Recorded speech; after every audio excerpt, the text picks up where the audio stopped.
Bismillahirrahmanirrahim and Assalamu alaikum students. Welcome to the online class of our course Nutritional Biochemistry 1 HEF 363 for the semester Spring 2024. Uh, Another important topic in our course outline is calculating the energy and calorimetry. ठीक है. We all know कि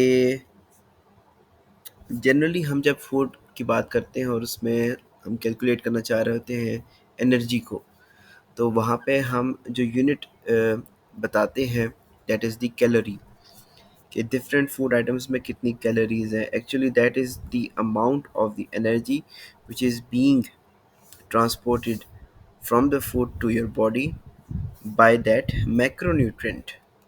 तो वो चीज़ को कैसे calculate किया जाए उसको हम आज गो थ्रू करते हैं. In science, energy is usually described as the capacity to produce a change in a system. For example, one chemical substance can be changed to another by the energy transferred during the breaking and making of chemical bonds.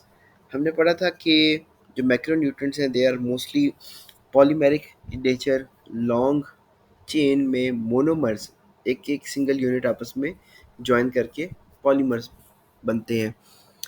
Carbohydrates जो हैं उनके monomers glucose, fructose, sucrose. इसी तरीके से जो proteins हैं उनके monomers हमारे पास 20 किस्म के अमीनो एसिड्स हैं, और ट्राइग्लिसराइड्स एंड फैट्स मिलके हमारे पास लिपिड्स बनाते हैं. तो ये चीज़ें हम जब इनटेक करते हैं तो उस वक्त पॉलीमेरिक फॉर्म में होती है, और देन ब्रेक डाउन होकर वो केमिकल बॉन्ड की जो ब्रेकेज है उससे हमारे पास मोनोमेरिक फॉर्म में आती है. अब जो हर एक बॉन्ड ब्रेक हो रहा है उससे हमारे पास क्या है कि एनर्जी प्रोवाइड हो रही होती है, और उसी एनर्जी को हम यूटिलाइज करते हैं.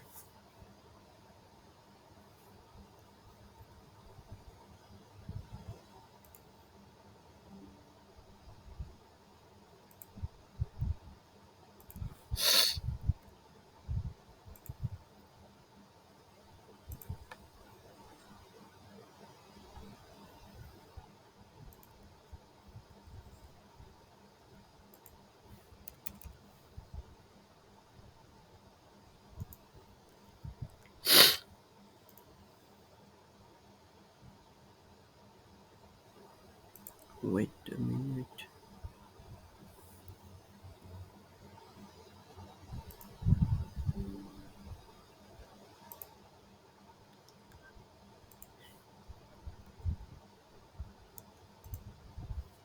Okay.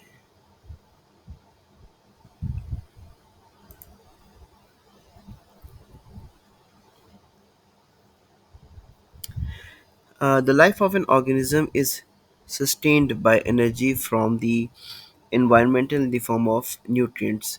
Chemical energy obtained from the digestion of food molecules can be used in chemical reactions in the body that build new molecules, produce heat और cause movement. अब ये जो हमें एनर्जी प्रोवाइड हो रही है from calories of the macronutrient, इसको हम यूटिलाइज कर सकते हैं बॉडी में मौजूद नए मॉलिक्यूल्स को बनाने के लिए, या फिर डिफरेंट मेटाबॉलिक, एंजाइमेटिक या फंक्शनल एक्टिविटीज़ को परफॉर्म करने के लिए. The energy provided by food is measured using the international standard unit of energy called the joule, which has the symbol J. You may have noticed that packaged food usually have a nutrition information label showing that the total energy provided by the food in kilojoules per serving or per 100 gram. However, a non-standard international unit of energy called the calorie is commonly used in nutrition. ठीक है? So calorie and joules, these are both the units of energy in terms of food, but nutrition के हवाले से कह रहे हैं कि calorie unit ज़्यादा कॉमन है. A calorie is equal to the amount of energy per unit mass required to raise the temperature of 1 gram of water by 1 degree centigrade. ये डिग्री है, इसको मैं चेंज कर दूंगा. 1 calorie is equivalent to 4.184 joule. When reading nutrition labels on food packaging, you will see food calories expressed as kilocalories or calories, sometimes denoted with a capital C. ठीक है। Normally अगर आप कोई ब्रेड का इन्होंने example दी है, उस पे न्यूट्रिशन इन्फॉर्मेशन देखें तो कुछ चीज़ें वहाँ पे जूल्स की फॉर्म में लिखी होती हैं एंड कुछ चीज़ें वहाँ पे कैलोरीज की फॉर्म में लिखी होंगी। ये जो फर्स्ट कॉलम है पर 100 ग्राम और सेकंड कॉलम जो है ये पर average slice, that is the 29.9 gram.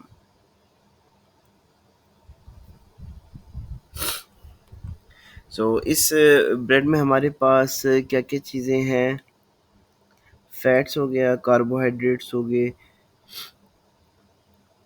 Fibre है, प्रोटीन है, and then a little bit very minute quantity of salt. The total amount of energy made available when food is metabolized in the body depends on the combination of nutrients the food contains. Table 1 shows the energy density, the average energy available per gram of fat, protein and carbohydrate. अच्छा, क्या चीज़ है कि कौन सा macronutrient consume कर रहे हैं और उस मैक्रोन्यूट्रिएंट में कितनी एनर्जी हमारे पास प्रोवाइडेड है, तो उसके मुताबिक ही बॉडी में उतनी एनर्जी ट्रांसफ़र होगी। ये एनर्जी पर किलो जूल पर ग्राम है और ये एनर्जी किलो कैलोरी पर ग्राम है। सो फैट्स में आपको दिख रहा होगा कि एनर्जी कंटेंट काफ़ी ज़्यादा है, प्रोटीन और कार्बोहाइड्रेट में तकरीबन सिमिलर है। Compare the food nutrient content shown in the food labels of pistachio nuts and a baked corn snack. Which food shows the highest energy content per gram? अब ये हमारे पास एक पिस्ताशियो नट्स है 100 ग्राम और baked corn snakes है 100 gram के। So we have protein, carbohydrate, fats, fibre and sodium. और यहाँ पे देखते हैं energy content.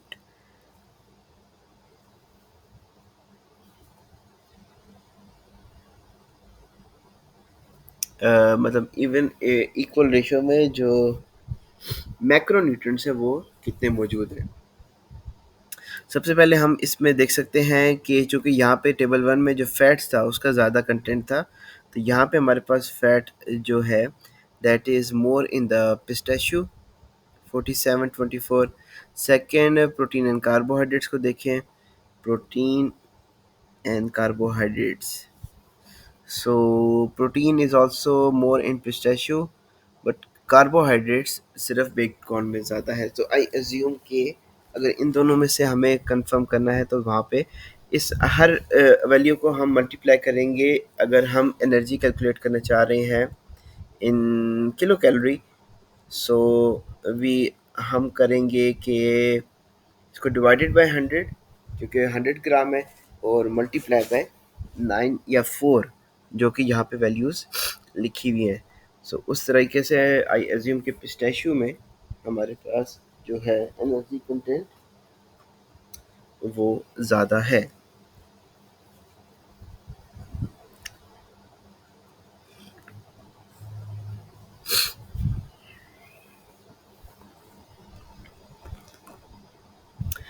Now comes the concept of food calorimeters कि कैसे ये जो हमारे पास अमाउंट्स आ रही हैं डिफरेंट फूड डिफरेंट मैक्रोन्यूट्रिएंट्स, ये कैलकुलेट कैसे हो रही हैं और इनको किस इंस्ट्रूमेंट के थ्रू मेजर किया जाता है। So figure 9 shows the simple full calorimeter that you will use in this practical to find the amount of energy stored in some food. The basic principle of this instrumentation is the energy transferred during the combustion of food as heat causes the water in the surroundings to increases the temperature। हमने क्या पढ़ा था, 1 degree centigrade को increase करने के लिए जो amount increase use होती है दैट इज दी 1 कैलोरी और joule.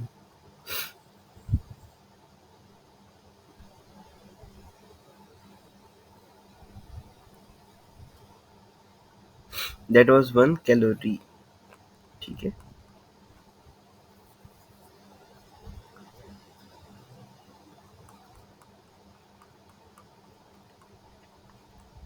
So just for understanding हम ये एक सिंपल सा फूड कैलोरीमीटर को ऑब्जर्व करते हैं। हमारे पास मेजरिंग सिलेंडर है, टेम्परेचर प्रोब है। ठीक है। इससे हमें पता चलेगा कि वाटर का कंटेंट कितना इंक्रीज हो रहा है टेम्परेचर का। हमारे पास एक स्टिरर है। ठीक है। गैसेस आउटलेट है और वाटर इसमें मौजूद है। और यहाँ पे फूड आइटम रखा हुआ है जो कि कंबस्शन चैम्बर में है, जहाँ पे इसको हीट अप किया जाएगा।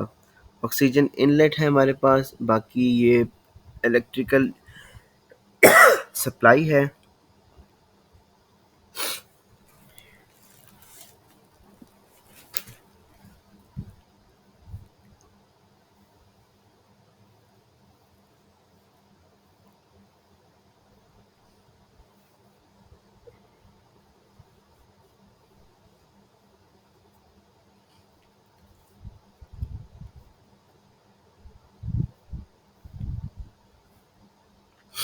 इस सेटअप में आप देखें कि ऑक्सीजन सप्लाई से ऑक्सीजन इन होगी, देन द फूड कंबस्शन होगी, और फूड कंबस्शन के बाद देखा जाएगा कि यहाँ पे जो वाटर है उसका टेम्परेचर मेजर किया जाएगा।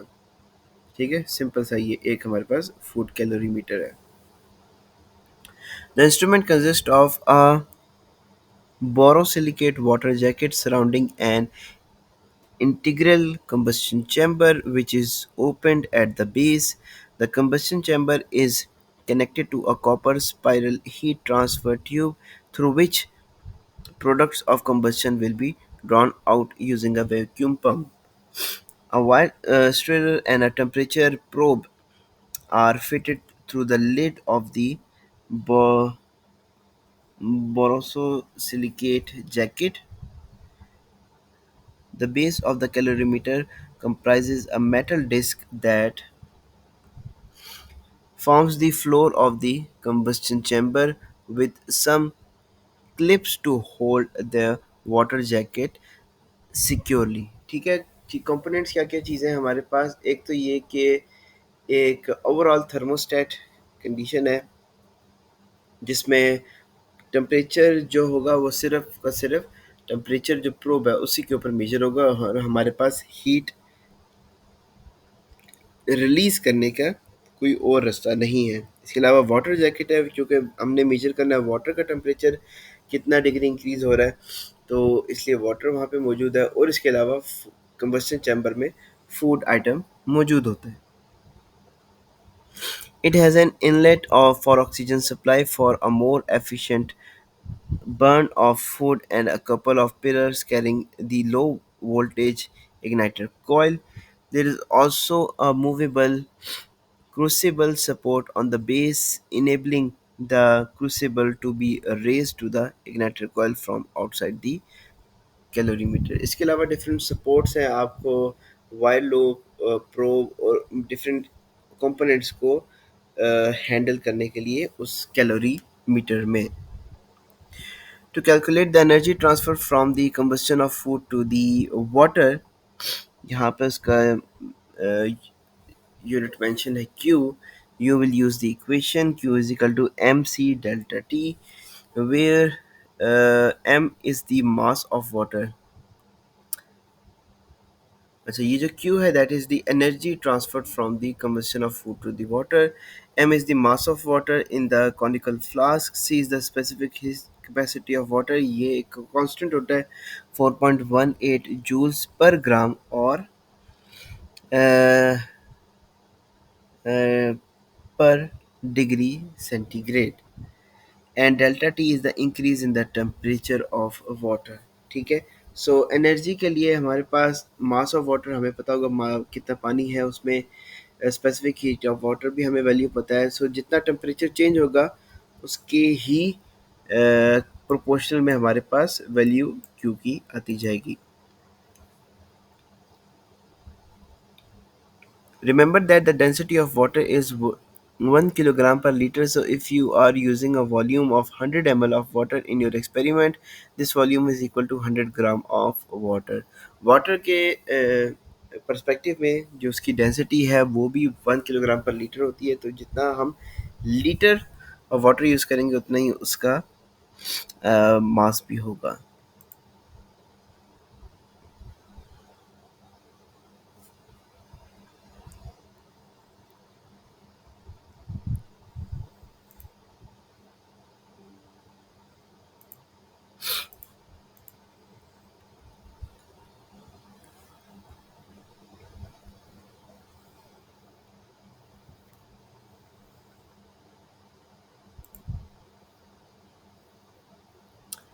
When the ignition coil gets hot, it ignites the food in the crucible, and the oxygen flowing inside the combustion chamber ensures that the food continues burning.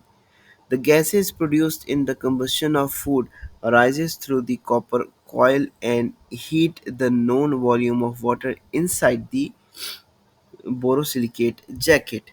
The water jacket acts as a heat exchanger and as an insulator for the combustion chamber.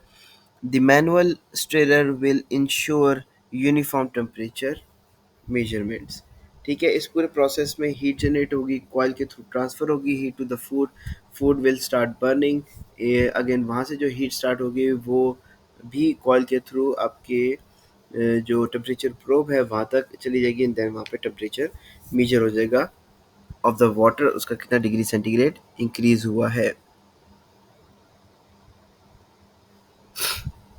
In industry, energy from food combustion is usually measured using more sophisticated instruments such as the bomb calorimeter, which is shown in Figure 10. A known mass of the combustible sample in solid or liquid, uh, uh, the phase is placed in a thick-walled metal reaction chamber, which is the bomb, which has an oxygen inlet.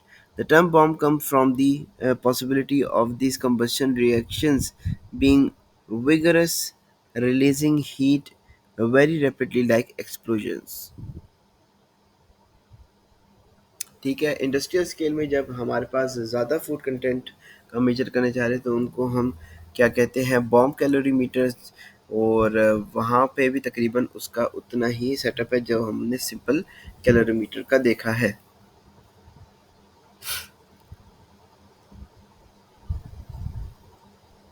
The bomb is immersed inside an insulated water bath with a motorized stirrer and thermometer. Electrical leads connect to a heating coil which heats and ignites the sample, and the heat evolved from the combustion is transferred to the water, raising its temperature. A bomb calorimeter works at constant volume, and these robust devices are built to withstand large pressures produced from the combustion gases. अब ये हमारे पास एक diagram है bomb calorimeter की, जिसमें motorise steer है, यहाँ पे मोटर लगी हुई है, और अब ये क्या करेगी कि कंटिन्यूस स्टीयरिंग करती रहेगी जिससे एक यूनिफॉर्म हमारे पास टेम्परेचर मेंटेन रहेगा. Electrical leads for igniting sample, positive and negative sample. और यहाँ पे हमारे पास इग्निशन चैम्बर में हमारे पास वो सैंपल मौजूद है जिसका हमने एनर्जी कैलकुलेट करनी है, और इसके सराउंडिंग में वाटर मौजूद है जिसका टेम्परेचर इस थर्मामीटर से कैलकुलेट हो रहा है. ऑक्सीजन इनलेट है, ठीक है, और वहाँ से हमारे पास इग्नाइटिंग सैंपल की लीड्स मौजूद हैं. ठीक है, तकरीबन मोर और लेस वही हमारे पास सेटअप है, बस ये है कि ये लार्ज स्केल पे रन होता है. Bomb calorimeters needed to be calibrated before their use to determine the heat capacity of the entire calorimeter, including the bomb water thermometer stirrer, using a calibration sample of known heat given off the value. अच्छा, calibration एक क्या चीज़ होती है, किसी भी instrument को कि जिससे हमने कोई वैल्यू लेनी है, जिससे हमने कोई रीडिंग लेनी है, उसको कैलिब्रेट किया जाता है. ये इसलिए किया जाता है कि हर रीडिंग लेने वाले इंस्ट्रूमेंट का एक प्रोब होता है जिसको एक सैंपल दिया जाता है, वहाँ से वो रीडिंग लेता है. अब कैलिब्रेशन क्या करता है कि स्टैंडर्डाइज कर देता है उनकी रीडिंग्स को। अगर हमने पीएच कैलकुलेट करना है तो हम उसको स्टैंडर्डाइज पीएच 1, 7 और 10 या 11 पीएच के स्टैंडर्ड्स प्रोवाइड करते हैं, और पीएच जो प्रोब होता है वो उन स्टैंडर्ड मीटर्स में रख कर हम उस सैंपल्स की रीडिंग नोट करते हैं और वो कैलिब्रेट हो जाती है। अब हम जिस भी अननोन सैंपल को की चेक करना चाहेंगे पीएच, तो वहाँ से वो हमें मोस्ट एक्यूरेट रीडिंग प्रोवाइड करेगा।